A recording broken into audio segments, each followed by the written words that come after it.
a ce malamin addini da ubangiji ya suturta ya mutunta ya yi kima ya ɗauko riga ta addini ya sa mashi wanda kowa ke kallon shi da daraja da kima ta addini a ce yau shine zai koma dan bambadanci, yau shine a ce zai guji al'umma tai, yau shine a ce zai hita kiri-kiri ya mai da ƙarya gaskiya mai da ta ƙarya.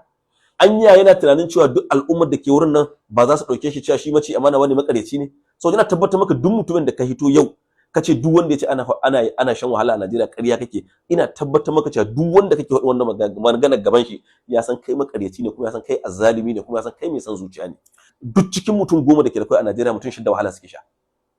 Wannan figar ita ce ƙarya. Ko da ake magana cewa a 2025 mutum miliyan 27 suna fuskantar irin food insecurity shine ƙarya. Ko da ake magana cewa 63% na Nigerians suna cikin talauci. Wato jargaba ita wannan magana duka a hili take kuma a bayyana take. Kuɗin mota da aka ƙara daga Katsina zuwa Dandume shine ƙarya. Ko mutanen da kike kasa bacci tsakanin Dandume, Sabuwa, Funtuwa, Bakuri, Malumfashi, waɗanda kullun suke rasa yanda za su yi ba sa iya bacci, iyalansa da suka rasa yan uwansu shine ƙarya. Ita a rayuwa ya kamata al'umma su rika lura daga inda suka hito, su lura inda suke, sannan kuma su lura su wane ne su a cikin al'umma.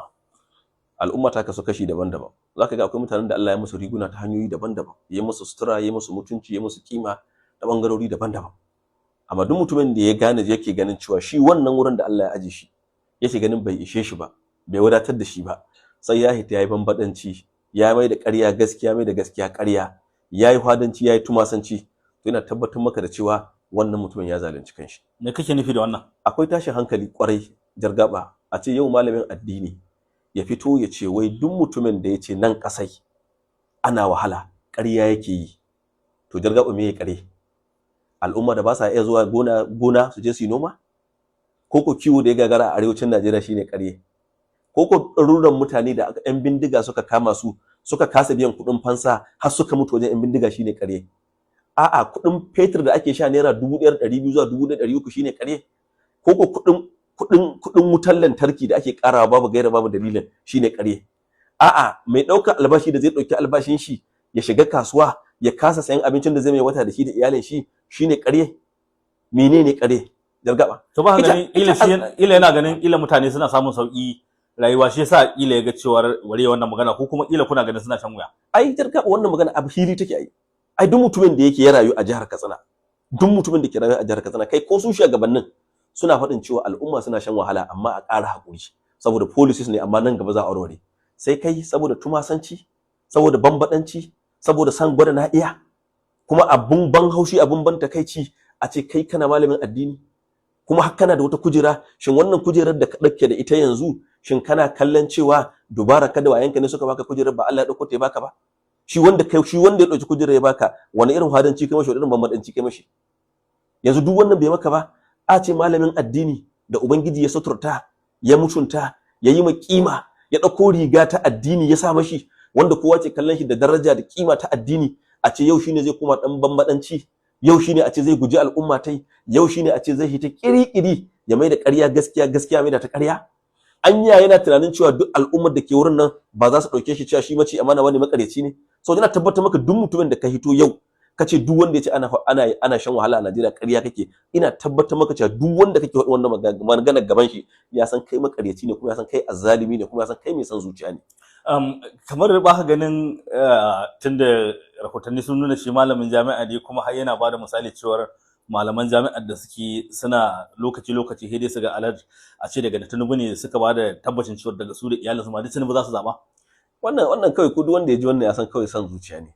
Har yanzu ASU sun yi settling dispute ɗinsu ne da ke da kanansu da federal government, sun yi settling wannan dispute ɗin. Ko figar da Manufacturing Association of Nigeria da suka ce sama da ma'aikata 700, masana'anta 700 sun rufe at the end of 2023 shine ƙarya.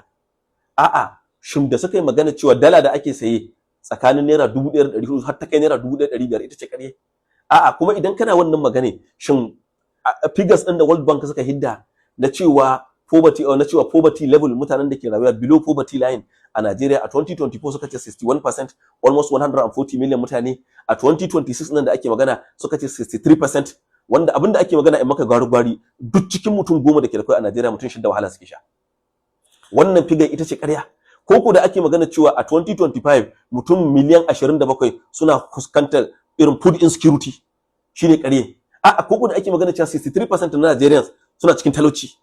Wato jargaba ita wannan magana duka a hili take kuma a bayyana take. Kuɗin mota da aka ƙara daga Katsina zuwa Ɗandume shine ƙarye, ko ko mutanen da kike kasa bacci tsakanin Ɗandume, Sabuwa, Funtuwa, Bakuri, Malumfashi, wa'anda kullun suke rasa yanda za su yi ba sa iya bacci, iyalansa da suka rasa yan uwansu shine ƙarye. To za ka ga kusan wannan maganganu na zuwa daidai lokacin da wani bangare na kungiyar Kiristoci suka kai ma shugaban kasa Bola Ahmed Tinubu ziyara, wanda kusan a iya cewa ma an tashi baran-baran saboda shi ya ce bai yarda da abin da suka faɗa ba, su kuma sun je da matsaloli na rashin tsaro, tattalin arziki, mutane na kokawa, ga kuma wannan magana ta bullo su malaman addinin Kirista ga abin da suka ce, shi kuma wannan malamin addinin Musulunci ga abin da ya ce. Ya kake gani? Kaga wato shi yasa a shawarce duk mutumin da yake ganin suturar da Ubangiji ya mashi ta addini da irin kima da mutunci da Ubangiji ya mashi na addini yake ganin bai gamsu da shi ba, yake sha'awar ya tayi bambadanci ya hadanci domin ya samu abin duniya. Mutumin da ya kasance duk sanda yake ga mutane cewa man yatawakkala ala Allah fa huwa hasbuhu wa man yatawakkala ala Allah yaj'al lahu makharaja, duka wannan shi abin da yake wadi da baki yake wadin su.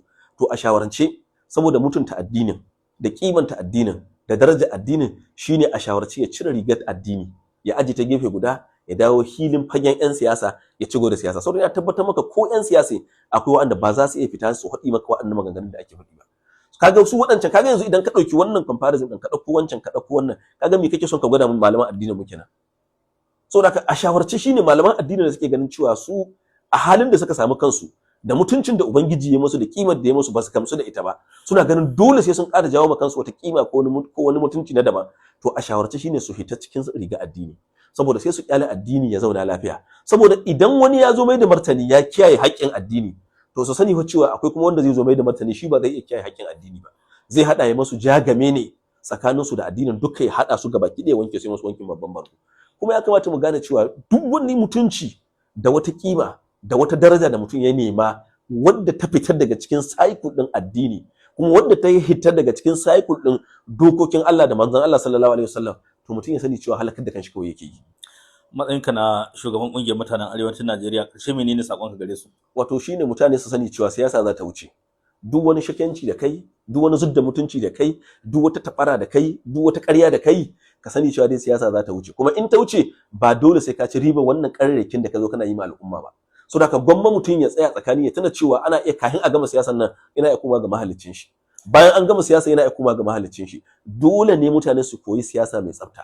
Inda al'umma suke shan wahala, a faɗi cewa al'umma suna shan wahala, ba wanda ya ce ka zo kai duk wanda duk ra'ayin da ka gana maka take abinka, amma ka zo ka ce duk a halin da ake ciki a ƙasar nan gabaki daya wai kai kawai saboda biyan bukatar ka hito ka ce ƙarya ne, to wannan san zuciya ya wuce misali kuma ya wuce kima a gabaki daya. Abin da so in tambaye ka shine a tattaunawa mu da kai kwanakin baya game da wannan mabiya addini Kirista da suka je suka ga shugaban ƙasa, ka kira cewa ya kamata su ma malaman addini a samu su je su gaya mashi makamancin irin waccan magana da suka faɗa halin da al'umma Najeriya ke ciki.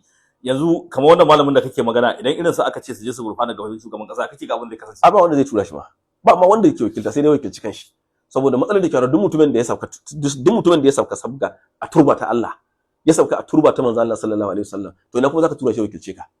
Amma inda zaka tura shi, ai yasa ko a lokacin na ce maka a tantance, a zabi malamai waɗanda ake kira malamai waɗanda suke da gaske warasatul anbiya'i, malamai masu tsoron Allah, malamai waɗanda kullun suke kallon lafiyar su fiye da duniya, malamai ba waɗanda suke makwaɗaita ba, waɗanda suka tasa duniya a gaban su, malamai waɗanda kullun suke tunanin cewa menene al'umma su cike ciki ko menene maslaha ta al'umma. Irin waɗannan malaman su muka ce a tura domin su je su yi wannan aikin. Amma ina tabbatar maka cewa duk wanda ya wannan magana a inda ya magana ma, wallahi jargaba ko rance maka ne Allah, kashi 90 na mutanen da ke wurin sun san cewa shi wannan mutum mai son zuciya ne, kuma wannan mutum wannan magana sun san ƙarya ce kuma yaudara ce.